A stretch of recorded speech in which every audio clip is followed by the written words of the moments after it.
almost always get very quick picks and bads from Cloud9 because they do so much prepping beforehand, and Lemon Nation is the one who wants to pull the trigger on everything. Cloud9 has a lot of tier listing for champions as well, so if something's available for them right at the start of the game, they know what it is. And a Wukong being picked up in the first thing for Coast.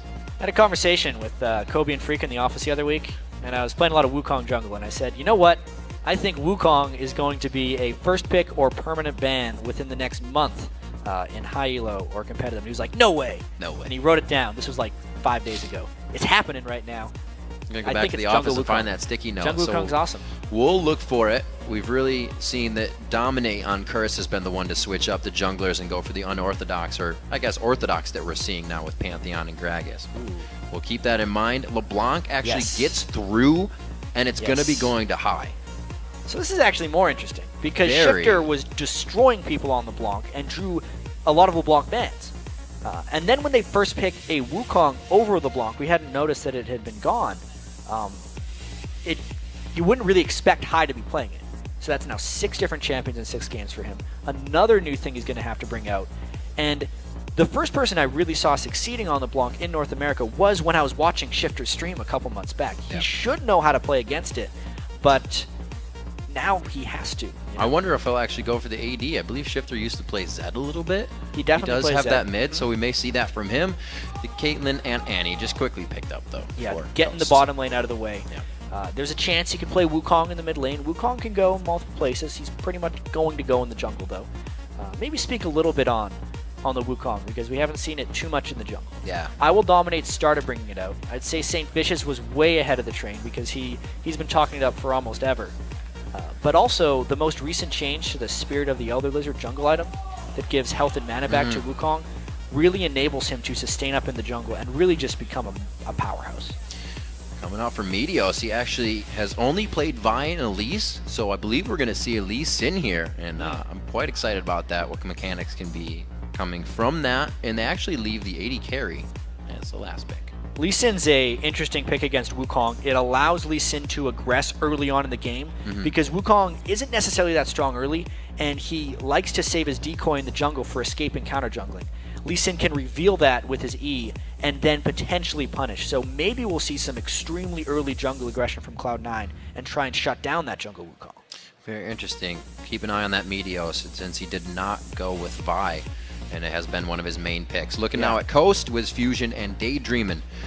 Picking up here, we have the AD carry support, so we're looking for that mid, and we're looking for the top lane possibly. And again, again he locks in the Katarina. Katarina against LeBlanc is a very difficult matchup, to say the least. He likes to outplay. I remember talking with Scar about Katarina matchups because he used to be the Katarina master. He was like the first one to really break it out in North America. And he would say, of every champion in the game, LeBlanc is the worst for Katarina to play against.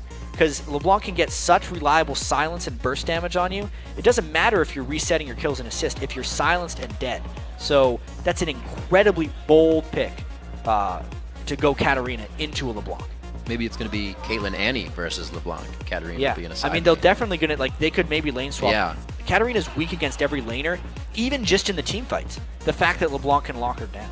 And we have an Ez pick coming out on the side of Sneaky. We've seen Double Lift try his hand at that a few times. No luck, though.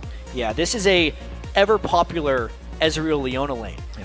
Because Leona can generally just land an ultimate, and then Ezreal just has to alt shift in and Q, and that's usually enough to kill someone squishy like an Annie. A lot of dive for Cloud9. Definitely a lot of different stuff flying out in this game, though. What are we looking for from Cloud9? Because we see when Shifter uses LeBlanc, like you're saying, that's the roam for him in the jungle and mid lane. How does Cloud9 work that? I feel like High's going to use that to follow more than anything else. Even though normally LeBlanc is used as a huge roamer, I think he's going to be going after Shifter. All right, we'll see. The champs are locked in and the players are loading onto the game. Let's take a look at a moment and see who you think is going to pull out the win. According to LOLesports.com, 91% believe that Cloud9 will keep their perfect record against Team Coast. Got some big percentages today, Riv. Yeah. 95. A little weighted. 91. You know, Coast, everyone's talking about Shifter right now. He has just picked an incredibly difficult matchup. Picked into an incredibly difficult matchup. Well, he knew it was our matchup of the day. He needs so much confidence in himself to pick Katarina into LeBlanc here. If he is successful right here, what did he say in the video? It is a huge statement. He said in the video that if you second guess your plays, then you shouldn't be making them at all. Yeah. So he did not second guess this. Shouldn't be picking it at all. He picked it right out. Katarina versus LeBlanc as we get Coast versus Cloud9 underway. They are faced off against each other, and we are on to the Rift. 2 wins, 4 losses for Coast versus Cloud9's 4 wins, 1 loss. Let's see what they can do to tarnish each other's records here and build up a little bit for their fans. Yeah, I was trying to check if Nintendude went for the 21 offense or the 21 defense Wukong jungle. Did you come up? He's went with 21 offense right now. He's got the armor penetration and 15 attack damage on his rune page to maximize his early jungle clear. Meteos already trying to harass him a little bit. And Wukong ganks become pretty effective even early on. They're pretty good early on. They definitely take off after 6. Lee Sin has a huge edge on Wukong before level 6. And we need to watch to see if Meteos can find holes in Nintendo Deck's jungling. They are matching up these lanes. I'm actually excited about that. I really thought Shifter may have gone to a side lane and played the 2v1 with just Qs all day, throwing those blades. Well, we are going to get it. Our mid lane matchup featured, like we said, High versus Shifter. We'll keep an eye on that. Meteos is on Lee Sin for this match. First time he has played that. And this is the first time Nintendo has played Wukong, so we got a lot of news here. Yeah. Week 3 of the LCS here. Just getting our feet wet so far. Bad start to the season for Team Coast, even though they had such high expectations coming in.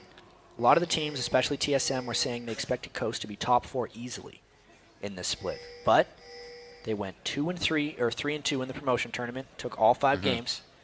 That is generally a bearing of bad news for a team when they make it into the next LCS split. So Coast has a lot to overcome.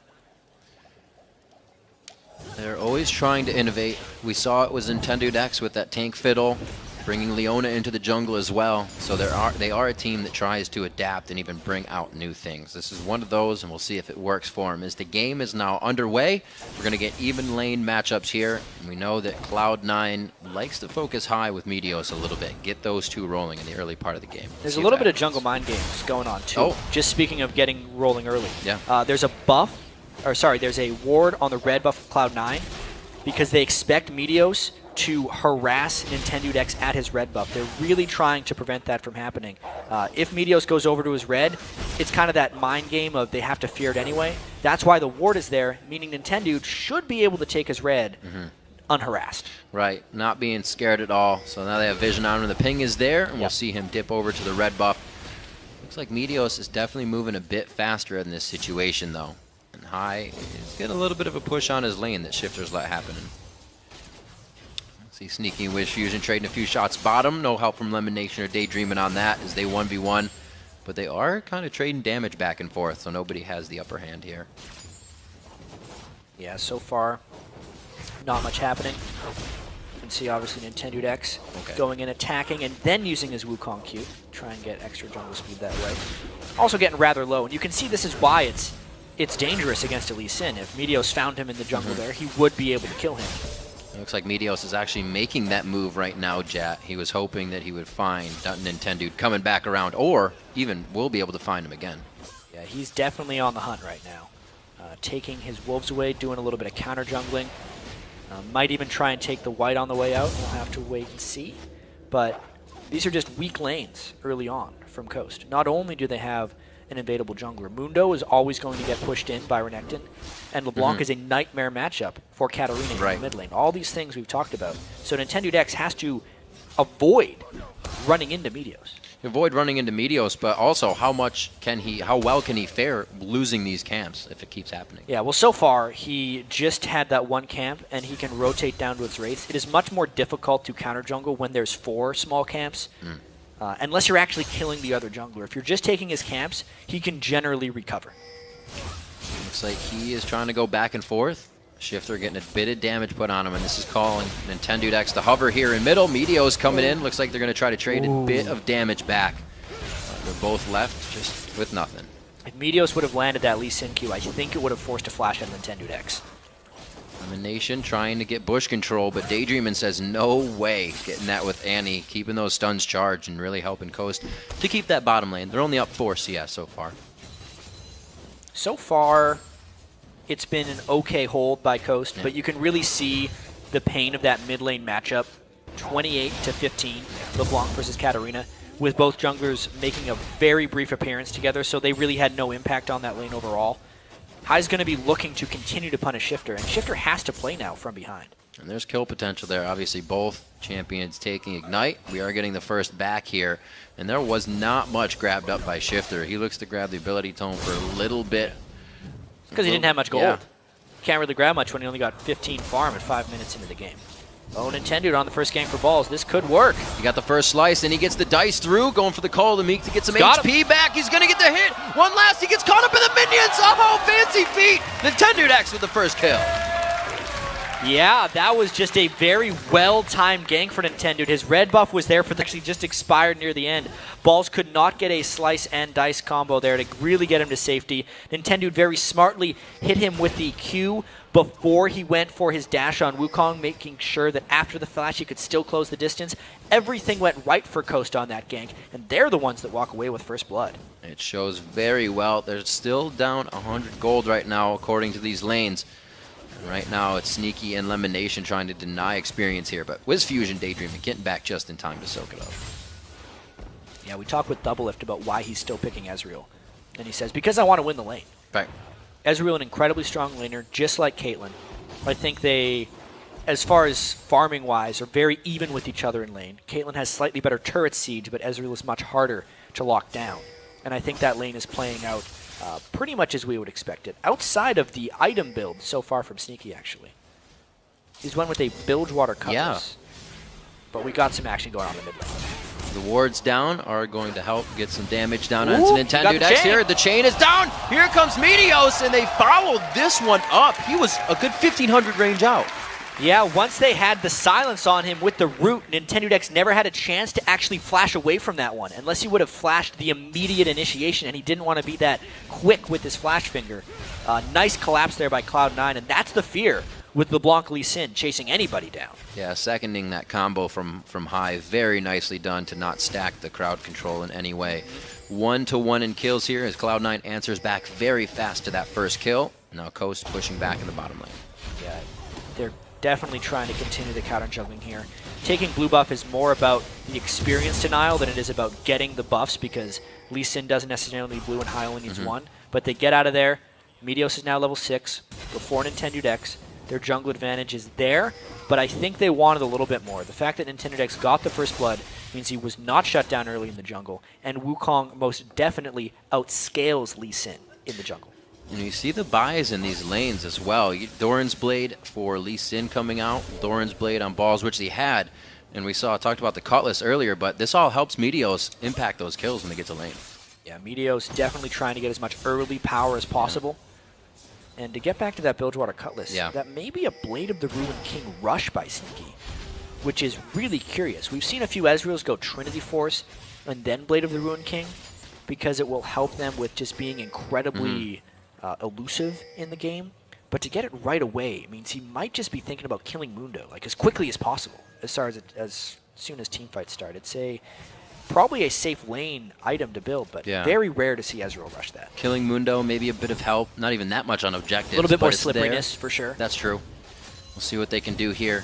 Shifter poised right behind Jat, and they are going to get 3v2'd here, but that's scary against Leona. Yeah, it's about how quickly can Cloud9 get down to defend this. They are not there in time. There's the flash! Flash Timbers goes down, and so does Sneaky. It's going to be Lemonation doing what he can. The Zenith Blade, that time he traveled was his AD going down. He will follow after. A great job on the micro in and out of the turret damage. Yeah, just a good gank by Coast. Cloud9 should have seen that one coming, even though they didn't have wards down. Whenever Coast sends Nintendo X to the mid lane to hold, you know Shifter's gone somewhere. Where would that be? Probably the bottom lane. That's where they have the most gank support, and they're able to pick up a crisp 2 kills. This is not the way it happened for Shifter before, so he does get the takeoff with that bit of snowball here in the early part of the game. Nintendo X is already onto Spirit of the Elder Lizard, and their impacts right now could be pretty big if they get in time. I don't think so for this dragon. No. So the gank worked. Yeah. Cloud9 should be able to get the Dragon straight off of this, just because everyone on Coast should have been going back to base. Nintendo Dex wards over, sees that it's gone. Not too much is lost. The Dragon at this point in the game is not immensely valuable because it scales off the average level in the game. I think the kills onto the struggling Shifter in lane, who only has 39 CS, and onto WizFusion's Caitlyn to try and bully out Ezreal and get an advantage in that lane, are more valuable than the shared objective that is the Dragon. And a lot of gold coming in here for High at 69 to 45 in that lane. We talked about it, that it's not a good matchup for Katarina versus LeBlanc, and it's showing so far. But they're not killing each other. Both are trying to do work for themselves. Oh, Nintendo. Getting dangerous, but Cloud9 is a little bit too low, and the fear of Shifter was actually very real, so they backed away. Very interesting game so far, really. Shifter going for that quick early pen as you would on Katarina. Sork Boots first buy up. Can still have somewhat of an impact in that lane. Looking at more inventory. Zion Spartan, quick health buy, and he's 20 CS down in that lane. Yeah, and just to speak about the bot lane, they're very aggressive. Oh, very, very aggressive. Lemonation with the Zenith Blade right on a Daydream, and he gets taken down, but it could be a trade for kills. The Retribution comes up. If WizFusion can stay in the brush, he gets his headshots back up, and he's definitely going to have an upper hand here. The mana's low on Sneaky, level 7 to 7, and it's not going to be enough on the combination. Now mid lane to High, a great Cyclone onto him. There's the split, but you can see the buff, and they don't decide to go for the dive. So in the bottom lane, I was going to mention how aggressive those two had been with each other, much more harassed than you're used to seeing in most AD carry support lanes. That's because Cloud9 wanted the kill, but because of the positioning of the kill and the BF sword that's on WizFusion, he could retaliate with a lot of damage. They're in trouble in that bottom lane, but in the mid, High, just the superior matchup right now, even with the flash ult from Wukong, which is usually a guaranteed kill, not able to pick up anything. One thing positive for Coast in bottom lane, one thing negative for Coast in the mid. See where they go with this. It's going to have to be Meteor still trying to make an impact. He is looking to do something in the bottom lane, knowing all of this just happened. Looks like Tibbers is still up since Daydreaming got taken out quite fast last time. I know Meteos is very successful with Lee Sin in non-competitive games. It is just such a different style champion for him. I think he only played it once in the summer split. It was in a defeat to Counter Logic Gaming. It's very hard as a jungler that takes that much farm and taxes lanes that much to switch over to Lee Sin, who's very much about not farming and just always being there at the last second to save people and just frustrate the enemy. Meteos is doing his best here, got another smite there, but you can see his farm is actually fairly comparable to the other jungler right now, which isn't typically what you see in a Lee Sin jungle. Absolutely not. Oh, Elimination getting hit out here. Remember, Tibbers is still up in this engagement. Solar Flare goes down. The Ignite brings down Elimination to about 200 HP, but Meteos says he wants to have a say in the fight. True Shot Barrage just missing. Yeah, Sneaky was a little bit low and wasn't able to follow that one up. Meteos decided to save his kick because it wasn't going to be an execute. Coast in the bottom lane is doing quite well with WizFusion right here. That's the matchup they need to do well. They picked up WizFusion in the offseason, mainly for his potential and his ability to grow. He has not done well so far in this split, but this matchup looks like he's doing pretty good. He has shown that he can keep a good head on his shoulders even when down very early, and all the odds are stacked against him. So right now, he should be really just reeling in the position he's in. Well, if he's good when the odds are stacked against him, how good is he when he's got a lead? Bloodthirster completed compared to the Blade of the Ruined King from Sneaky. When they're fighting each other, the Bloodthirster is superior. We'll have to see if WizFusion can take that advantage as well. But now that they have the turret, I wonder how long they're going to stay in that lane and whether they're going to start rotating around to other lanes. Well, Meteos using those Moby boots first by to get around and try and make a few of those things happen. Take this red buff away. He's very cautiously counter jungling, if that makes sense, doing his best to pull it away into the brush, hoping that Wukong wouldn't come. But all that caution wasn't really needed. Coast had all gone back to base. Of course, Meteos had no way of definitively knowing that. I'm just a little surprised that he's being so careful with his invades. And these are some of the most wards. Maybe he can do this because Lemonation has been placing so many. Usually that is a lane that we see have very little ward going on. Yeah, especially with Ezreal.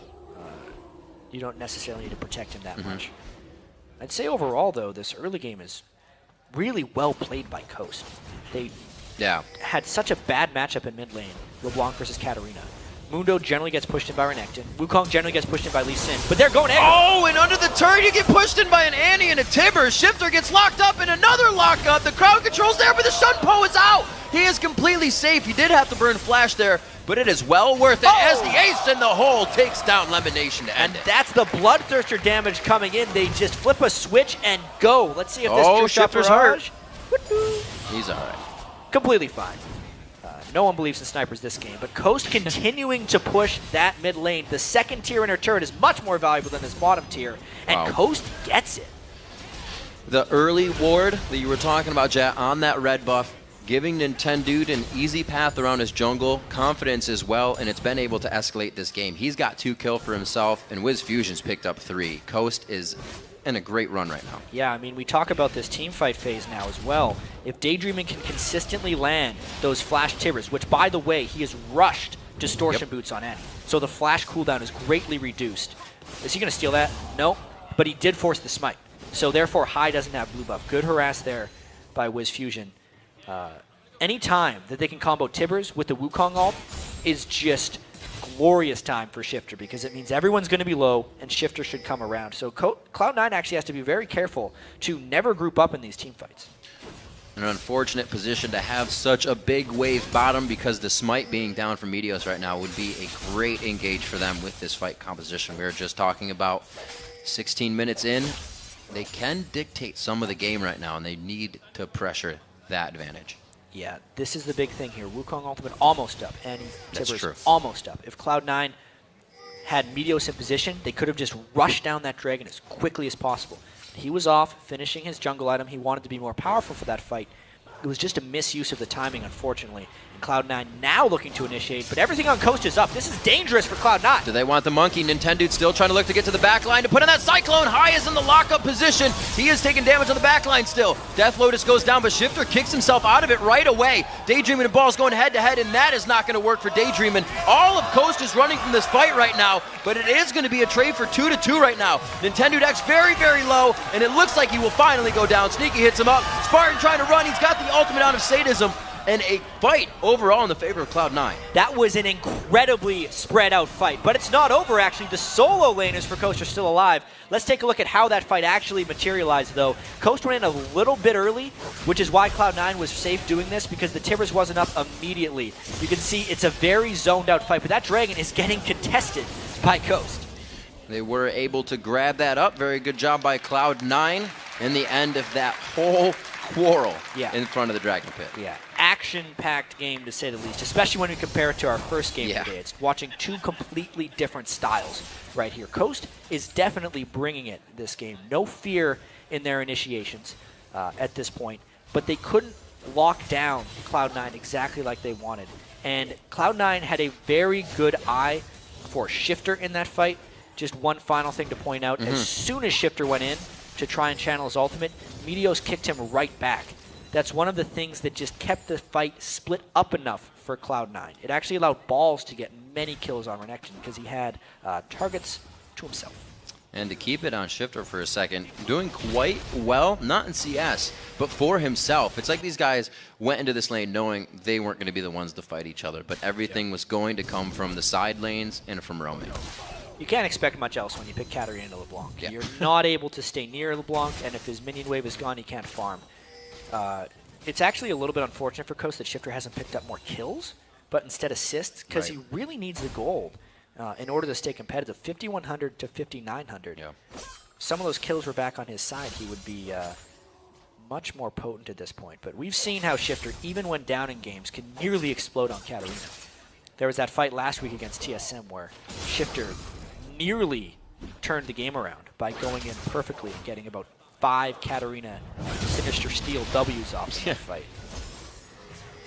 Looks like a little bit of a tussle in the mid lane. Meteos and Sneaky are going to be joined on the side here by High and Elimination, so it looks like they're positioning at least to gain control over the mid lane and see how Coast responds to this. They have pink wards down towards the bottom side of the map, and then at 20 minutes, they're actually warding up Baron, but I don't think anybody really has the damage for it yet. Yeah, not necessarily. We don't have any of those amazing Baron killers in this game. Zion Spartan will be the closest thing to with Mundo being able to tank it up. So that Blade of the Rune King straight into the Last Whisper build for Ezreal. Yeah, he is right now, I feel like, focused on Zion Spartan's Mundo. I think he's just saying, I'm going to have to be a tank killer. He thinks the rest of his team can kill the squishies, which is kind of true. If Balls and High are the ones that are trying to go for Shifter and Wiz Fusion, that's actually enough. The only job of AD carry sometimes is just to deal with tanks. That's why there's that whole everyone kill the AD carry. AD carry is just worrying about surviving himself. You do not see this build often, but I'm very curious to see how it works. You know, Blade of the Ruined King and Last Whisper was some of the best synergy for damage because the percent health, max health that it does, or sorry, current health that Blade of the Ruined King does, is obviously reduced by armor, so he can make it more effective by going Last Whisper. Those are both tank buster items. Tank buster items for Ezreal, the Static Shiv and Blood Thirster for Wiz Fusion, who's pretty much keeping himself safe in these fights. He doesn't have too much peel. The Tibbers kind of used on engagement, so we'll have to see where his positioning is. 3-1-3, so still doing well for himself. 173 to CS there. They're actually quite even. 170 to 170. We might see a whole bunch of turret pushing right here. Will Cloud9 decide to push mid in retaliation, or are they going to try and collapse? This just all tells us how aggressive Cloud9 is feeling right now. Balls would have to get in on the right target, and Cloud9 has to be very careful on this flank. Watch out if Daydreaming gets blown up by High. This fight could be over before it starts. Over the wall, the chain hits him as well. The chain won't lock. Oh no! He almost got himself in but out with the Annie. And High is very, very hurt after that engagement. It was all about who could hit the other man first. Yeah. Daydreaming was the one to lock down High before he could blow him up. You got to have confidence in yourself. Person who makes the first move generally wins these fights. Now they want to set up a siege, but High has went back to base with home guard boots. He's back, and there's no Tibbers for this fight. So Cloud9 might actually look to initiate. Oh, they might look to. They Solar Flare 3 members of the team. Wiz Fusion very low, and you can't get away if you're in the middle of the fight as an AD carry. Cloud9, however, eating resets right now. It's going to be a double kill for Sneaky. It was a lot of damage, but not as many kills as it looked like for Coast. Wow, that fight was dangerous, to say the least. Cloud9 did get a good initiation down onto Wiz Fusion, but if Shifter got a little bit more lucky, just watch how the Solar Flare slows nearly everyone, and then they combo it all up. But look how grouped up they are for not only the Wukong ult, but for when Shifter tries to go, and you can barely see him. He's channeling his ult, that only hits 3 people. And then if he could have gotten a kill a little bit earlier and didn't draw that turret aggro, he might have been able to keep spinning and finish off more people for Cloud9. But they were able to finish him off in the nick of time. So Cloud9 not having any of this Coast pushing in every lane that they want right now. They try in the top lane with all 5 members. And like you said, Jack, without that Tibbers, Cloud9 is using these windows to get back in the face of Coast. Yeah, game on, though. 34,000.1 to 34,000.3. I do feel like the teamfight advantage overall does favor Coast. They have more teamfight synergies than Cloud9. So in order for Cloud9 to win, they have to outplay, and they have to catch Coast in flanking positions. High needs to be able to assassinate the right targets. They need to spread out and make it so Shifter can't deal damage in team fights. Balls needs to be incredibly strong. He's actually getting there with his 2-1 and 3 Renekton. Balls is honestly one of the best top laners in North America. It's just, you don't notice him so much because everything about Cloud9 is Medios over and over again, but it's always Balls who's there with a solid play. As you say, Medios, he himself is 106 as we start to clear out Dragon. Both teams posturing now on both sides. Smites are up, and this is definitely going to be an engage. Yeah. See, all ultimates up on both sides. No heal for Cloud9. That's actually pretty big in stopping Katarina resets. This is going to be a Dragon Steal attempt for either team. Oh, looks like Cloud9 kind of takes it over. The Dragon's not even dead yet. The Smite going over to Medios, but the fight is already engaged. The Cyclone not really hitting as many people as they want. Falls to the back line, takes out Daydreamin', and Coast is getting wiped out of this fight. Another Q from High takes him down. Shifter's locked up. The Zanyas goes down before he can get over the wall, and it's a ward put over there by Medios as well. He should be able to jump. They just get over the wall right away and take him out.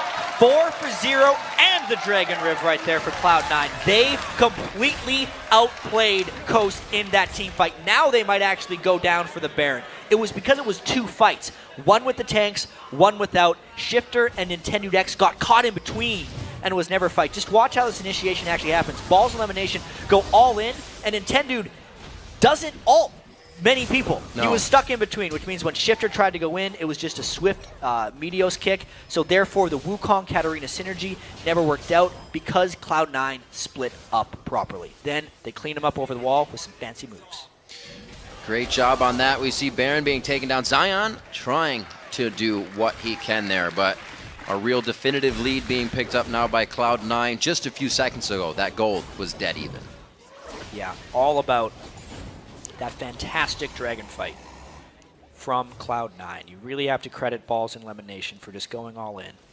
Sometimes they just know as a team how to team fight. Cloud9, ever since they've shown up on the scene, they were in a lot of close games, and then the mid-game dragon fights would come around, and they would just kind of win them because they have this type of coordination. I heard from some of them, sometimes they play scrims and intentionally don't talk to each other because they want to try and predict how the other person is thinking. You can't necessarily always speak to each other in team fights. When we listen to the comms, sometimes they're like calling targets or something. But if you know what the other person is thinking, your synergy just improves so much. And that's one of the hallmarks of Cloud9, is just how well they seem to always know what the other person is doing in team fights. You have to think outside the box to be unique, and Cloud9 really brought that last season with a score we've never seen before. Possibly can do it better this season. Right now, Coast is trying to really stop that, though. They've done a great job so far. Faltering at the last dragon fight is really what Coast is dealing with right now. It's led to this mid turret being pushed, and Cloud9 won't give up. Yeah, now that they have the Baron buff, it makes an initiation immensely dangerous for Coast. It also means High gets to kind of take shots at the rest of Coast, going in and out with his distortions. Even if he doesn't necessarily get an execute, it's too dangerous for Coast to initiate. So these pushes are just going to continue. Let's see. High not, or rather, I should say Cloud9 not wanting to dive this turret. They still have that Tibbers they're worried about, so it is a slow push for them right now. Yep. They may be in the lead, but Baron doesn't give them everything. Well, surprisingly, they've only taken 2 turrets. Yeah. Most of this game has actually been Cloud9. I'd have to say Coast has played extremely well up until that dragon fight, getting out of a what should have been difficult early game and really forcing some impressively strong fights. Cloud9 has just been one step ahead. Seeing the pressure, seeing the pushes, like we said, kind of playing inside the window of when Tibbers is down. That was the last fight in the top lane. And here with Tibbers up, they're not as happy to go in on a turret. This one will be saved, but it's just potential gold sitting there for Cloud9 to come up. Yeah, the flash just off of cooldown now for Daydreamin'. Still, though, being that far out against a Baron team is nearly suicidal. I think Coast is going to sit back and try and defend a little bit more. There's only about a minute and a half left on the Cloud9 Baron buff. Coast should look for a fight probably once the Baron buff is gone on Cloud9. They would still have a chance in these team fights, you know, despite being down about 7,000 gold. If they can pull off a combo on these squishy people of Cloud9, they can still come out on top in a team fight. Cloud9's just done too good of a job in team fights of splitting up their members. And that was one of the big advantage of either team getting ahead here, Jat, with our mid lane matchup, a Katarina or LeBlanc. When you get ahead with either of those, they're going to take off. Yeah, DFG, Void Staff completed for High. 63 CS ahead of Shifter. Yeah. I really do have to credit Shifter, though, for having a successful Katarina game, because in your book of picks, Katarina says, no, do not pick me against LeBlanc. That is just a disastrous matchup. But Shifter's made it work fairly well. Let's see if they can catch Meteos. Meteos thought he had I was going to say he thought he had the wave to be safe with the safeguard, and he got there in time. 28 minutes into this matchup, Baron slowly ticking away on Cloud9. It looks like they have about a minute left with it. And we'll see what they can provide. And sneaky in the mid lane. It doesn't look like they're really wanting to do too much. Every time they get to a turret, they stop. Yeah, they're obviously respecting the combo of Coast.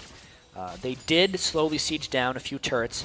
Cloud9 not biting off more than they can chew, obviously. They got a lot of gold out of that Baron. Remember, the game was pretty much even before that Dragon. And just in the Dragon, the fight after, the Baron, and then the slight objective and turret pushing Cloud9 afterwards, they've stretched it to an 8,500 gold lead. And it's not something they are giving up right now.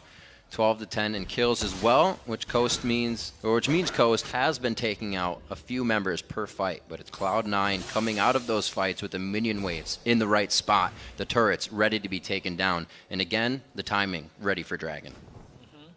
This is how they got their advantage in the first place, At this point, though, I don't think Coast can realistically contest. They've been trapped in their base for so long that the wards that would be in the river or around the dragon are just gone.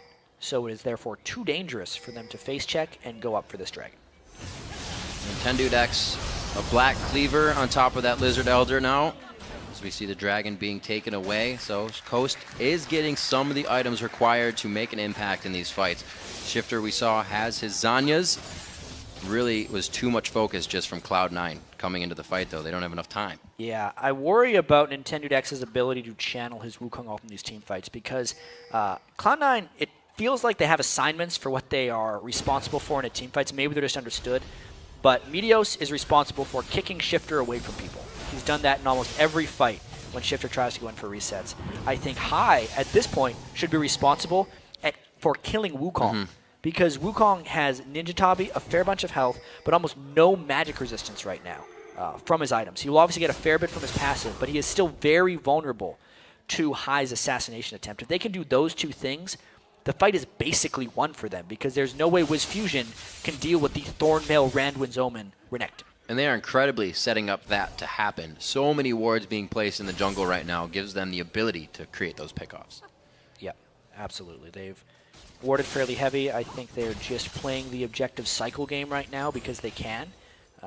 This isn't one of those games where Cloud9 could just run away with it right off the bat because they had a little bit of a shaky start. Coast was making so many plays. They had to get their footing. We'll have to see if Hai can keep up his score. 225 in the CS there to the 161 of Shifter. These guys' average farm comes in at usually 293 and 253. So a 40 CS difference is actually usually there between them. Yeah. So we'll see what they have for each other as now they move to the, or I should say Hai moves to the bottom, kind of starting the split push here to spread out Coast. They're mainly just trying to get the waves going, so when the Baron comes up, they're safe grouping. If Hai had allowed that wave to go through, there would have been actually a lot of turret pressure for Coast, and they would have been able to get a push going that way. But at this point, Cloud9's just using those three sweepers, since they're the team that is ahead, to get this Baron area clean. And they're going to be able to bully everything out soon. 276 to 191 between Balls and Zion Spartan, and they're pressuring the Baron now. Yeah, I think we're going to be seeing a fight fairly quickly here. A lot of pink wards going down on both sides. You can see Coast does not want to give up another Baron, but Cloud9 doesn't actually want to start the Baron. They're mainly looking for an initiation. There's a Reverie.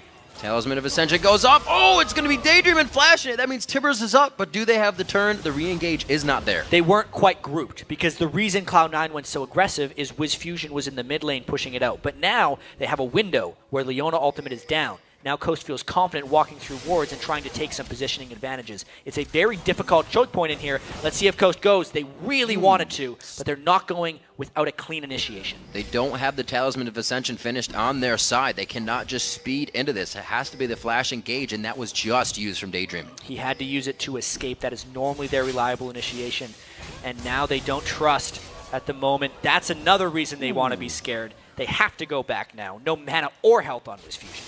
That's not something they've been able to get yet, chat. You see the Banshee's Veil has been built on Meteos. That's stuff they can deal with, but it's taking Coast out of the game right now. Yeah, using that gold lead for defensive items. This is the fight! Nintendo X is locked up, but he's in a perfect spot for a Cyclone. If he wants to use it, he goes back in. Balls hitting up onto Shifter. He cannot get back into the fight, but the Death Lotus could be enough. He gets the reset onto Renekton. Balls goes down as Zion Spartan's forced on Sadism to flash out of the fight. And Coast, no, Cloud9 easily turns this one around. Just Zion Spartan trying to get the runaway with Wiz. Yeah, but that was the Cloud9 fight. It was an awkward initiation right there. Once again, Nintendo could not get an ultimate on the priority targets of Cloud9. They were too flanked, as you can see. Watch how Nintendo just, in the fight. He did some stuff. And now the Baron is getting taken by Cloud9. This is going to be a pretty easy one for Cloud9. It only makes them that much stronger. Power play on top of a power play right now for them, and so much gold. All right, so actually some defensive items coming in by Hai with the Banshee's Veil. They are making sure that Daydreamin can't catch the targets that he wants, because Cloud9 knows that once they split the fights up, they have been victorious again and again. Actually, at this point, Sneaky has a huge amount of damage on Ezreal. He's taken his kind of early game tank buster build to now just kind of a kill anyone build. The only difference between this and like a normal super late 4-item build is instead of a Bloodthirster, he has a Blade of the Ruined King, which is arguably better because people have more health, therefore the percentage current health is doing more late in the game. It also has less multipliers, though, since Infinity Edge will multiply your crits off of your base attack damage. I'm sure there's some math to run. I'm hedging on the fact that this is actually better. We'll have to trust in Lemonation and Sneaky's theory. Well, it's interesting, Meteo's being a little trolly, that they're able to play the lane with somewhat less damage, but still do all right and come out of it in the end with more. So they had to rearrange the way they played this game, and they did it well. Sneaky kind of lost the laning phase, but he kept himself very strong. Lemonation always taking one for the team. The 5 Death Leona. High's trying to put as much harass down as possible. Just took Daydreaming out of the action. Yeah. This is probably going to be an inhibitor turret eventually. The next minion wave is quite a bit away right now, so they got some time to stall here, and it's going to be High continuously jumping over the wall, and Meteos landing those Qs. So tricky for Coast to try and find a team fight right now.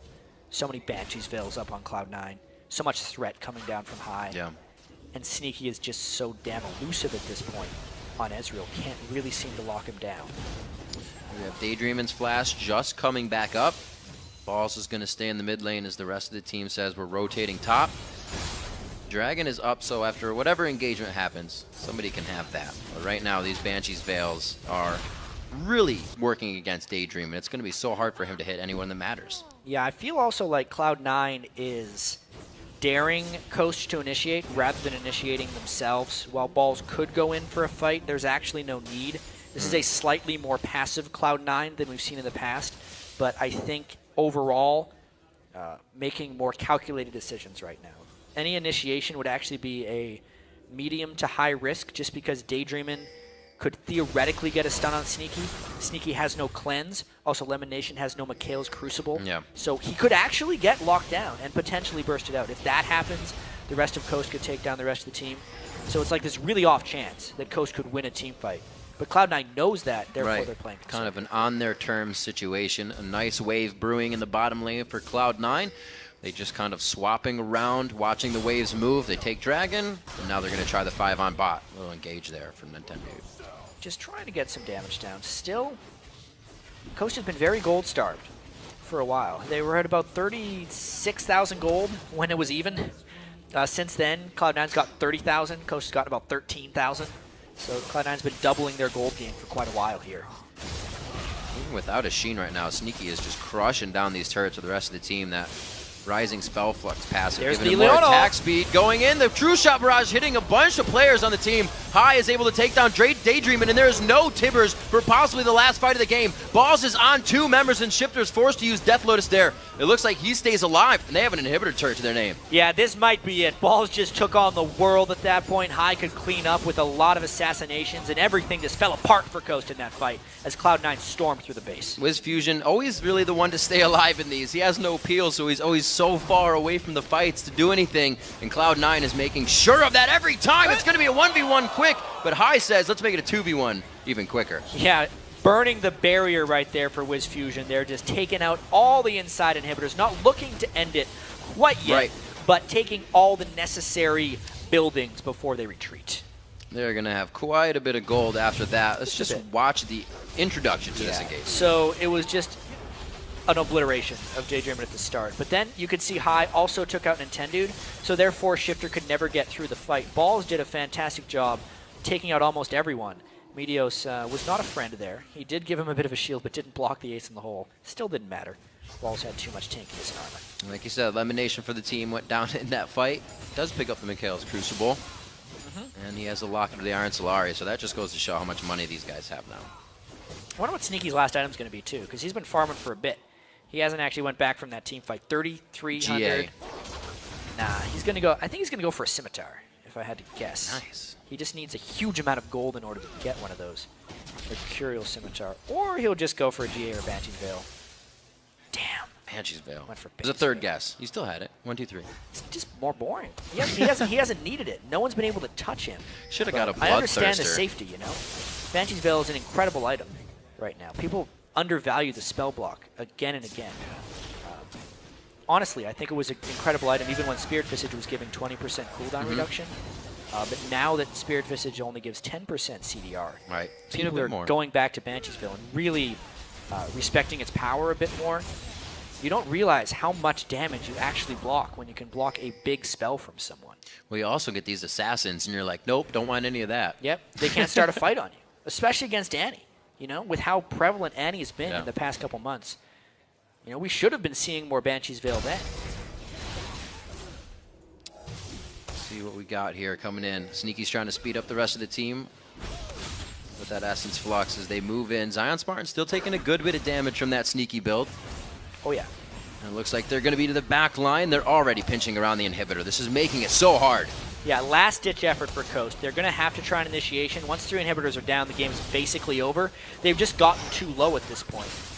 Losing HP by the second every time they try to approach Cloud9. Coast on their heels in the base, and Cloud9 has really been able to work this for the past 10 minutes. Coast having a great early game, but I think this might be it. There's the engagement of the Solar Flare. It's going to be Wiz Fusion down instantly as he gets kicked back, and the double kill coming in for High. A very nice job. The fans are happy to see Cloud9 taking a victory, and it's going to be at 40 minutes. It was a very close early game, but a very decisive late game for Cloud9. They really came together as a team there. Of course, it always seems to come down to this. Meteos 1-0-17 on Lee Sin, which is actually kind of a perfect Lee Sin score. Yep. I thought it was going to be hard for him to adjust to the Lee Sin play style. The rest of Cloud9 came in fantastically. Balls was zoning in team fights with his Renekton. High played his 6th champion in as many games and was very successful on the block there, dueling Shifter throughout the game. And really, we actually got to see a different version of Cloud9 there, one that faltered in the early game but was able to pick it up. They either have it and run with it, or they haven't.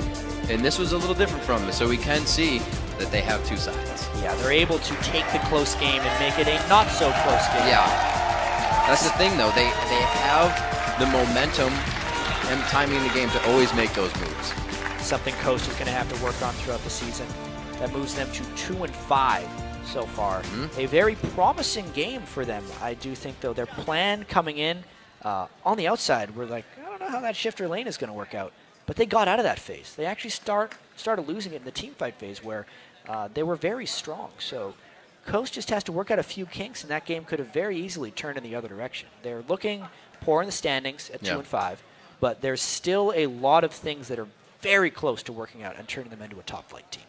They keep, as we said before, or I said before, like Zion Spartan keeps trying things. Last split it was Fiddle, then Leona, brought out the Wukong here. Like we said, it was good aggression for them. You're talking about Nintendo. Nintendo, yes, thank you. Of course. And it got him around the jungle perfectly. And he was able to get through with the wards they gave him deep into the jungle. But then it's like they didn't have anything planned after that. Yeah, the Wukong pick I still think is good. It's just it got a little bit, outpaced because they fell so far behind in gold. If they could have landed a few better Wukong ultimates in some of those team fights, I think a lot of things could have been different in that game. But all things considered, we take a look at Cloud9 here. That was their first game of 3. There was a bit of a danger that this was a trap game for them because they're very likely to look ahead to either their second game of the day or the game they have at the end of the week against TSM. Right. 1 out of 3 so far for Cloud9. They're definitely going for 3-0. And that was a game, like we said, High had to play a different champion again. So these guys are keeping the variety up, and they're still getting the wins. We've got to go AFK for a second, but when we return, Cloud9 Dual Lane will join us to talk about locking down a win in their first game of the day. Then it's a rematch of Week